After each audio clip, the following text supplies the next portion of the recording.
I've always wanted to ask you, ever since I saw you take a picture of your diploma, Right. weed school. What the fuck is weed school?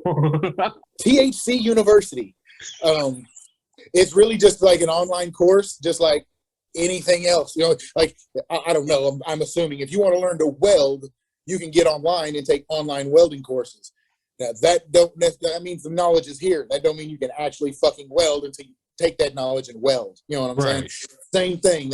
Teach you how to grow. Here's all the, you know, the elements and how the lighting cycle works and everything. And I remember, and I wanted to get into the industry. I wanted to get into the commercial, you know, on with a commercial grow up here. That's why I took that, you know, got the little diploma, took those courses.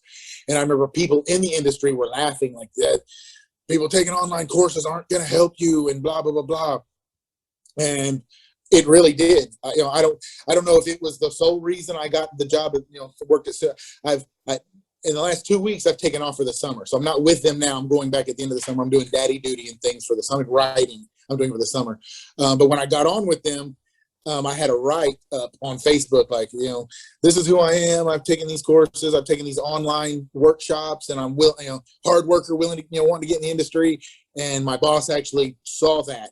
And I don't know if the diploma was part of it or whatever, but, you know, it helped getting the job. And everybody was like, you're wasting your time taking that, you know, those courses and blah, blah, blah, blah. And aside from that, I learned a lot of shit. I can grow at home with my license, Oklahoma Medical Marijuana state license. I grow at home. So that knowledge went into what I, you know, produce in my house. And it helped me personally, whether I was going to get a job or not anyway. You know? Right.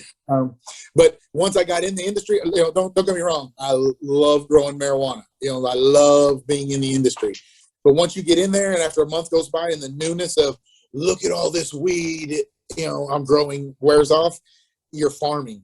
It ain't, you know, if you think growing potatoes or tomatoes is cool as shit, bro, then you'll like growing weed. You know what I'm saying? Like I tell people, can you get me in? And I'm like, go shuck some corn first. You know, have you ever trimmed weed for 8 hours in a row? It sucks ass. You know what I'm saying? Like if you know, it's just farming. So if you know that and still want to get in it, come on down. You know what I'm saying? But I mean, that's a misconception. A lot of people think that it's Cheech and Chong in there and we're just partying and smoking. And I'm like, no, we're harvesting and fucking, you know, farming in this bitch, you know. There's more than just putting a seed into the soil and letting it grow. Especially in a commercial facility, because how much you yield and the quality of it, you know, affects how much the company makes, which affects how much they pay you.